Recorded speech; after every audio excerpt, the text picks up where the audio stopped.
വലിയ വെള്ളിയുടെ അനുഗ്രഹാശംസകൾ. Good Friday greetings. ജീവിതത്തിൽ കുരിശിൻ്റെ യഥാർത്ഥ അർത്ഥം നമ്മൾ കണ്ടെത്തിയാൽ മരണത്തെപ്പോലും പോസിറ്റീവായിട്ട് മനസ്സിലാക്കുവാൻ നമുക്ക് സാധിക്കും. മരണം ഒരിടുങ്ങിയ വാതിലാണ്. എന്നാൽ അത് തുറക്കപ്പെടുമ്പോൾ നമ്മൾ കടന്നു ചെല്ലുന്ന അപ്പുറത്തുള്ള ഇടമോ അവസ്ഥയോ നിത്യജീവനാണ്. അനന്തമായ വിശാലതയിലേക്കും ജീവൻ്റെ പൂർണ്ണതയിലേക്കും ആണ് നമ്മൾ കടന്നു ചെല്ലുന്നത്. കുരിശ് മരണത്തിലൂടെ കർത്താവീശോ തന്നെ നമുക്ക് തുറക്കപ്പെട്ട വാതിലായിത്തീരുന്നു. ഞാനാകുന്നു ജീവനും പുനരുത്ഥാനവും എന്ന കർത്താവിൻ്റെ ഉറപ്പുള്ള വാക്കുകളുടെ ആമുഖമാണ് മരണത്തെക്കുറിച്ചുള്ള ഈ ചിന്ത. ജീവിതത്തിന് ഒരു തനിമയുള്ളതുപോലെ മരണത്തിനും തനിമയുണ്ട്.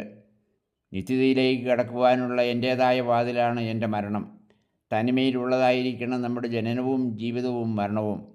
മരണത്തെ കീഴടക്കി പുനരുത്ഥാനത്തിലേക്ക് കടന്ന ഈശോ നമ്മുടെ ജീവിതകാലം മുഴുവനും മരണമെന്ന കടന്നുപോകലിലും നമ്മുടെ കൂടെയുണ്ട്. ഈ ഉറപ്പുള്ള ബോധ്യമാണ് ഇന്ന് നമ്മൾ പരസ്പരം പങ്കുവയ്ക്കുന്നത്. ഈ സന്ധ്യാവേളയിൽ ഉയർപ്പ് ദിനം പൊട്ടിവിടരുന്നതിൻ്റെ പ്രകാശം അകലങ്ങളിൽ കാണാം. എന്നാൽ മൂന്നാം ദിനം അത്ര അകലെയല്ല. ഒരു രാത്രിയുടെ അകലമേയുള്ള പുനരുത്ഥാനത്തിൻ്റെ പ്രഭാതത്തിലേക്ക്. ഈ പ്രതീക്ഷ നമുക്ക് ഉയർപ്പിലേക്കുള്ള വഴികാട്ടിയായിരിക്കട്ടെ.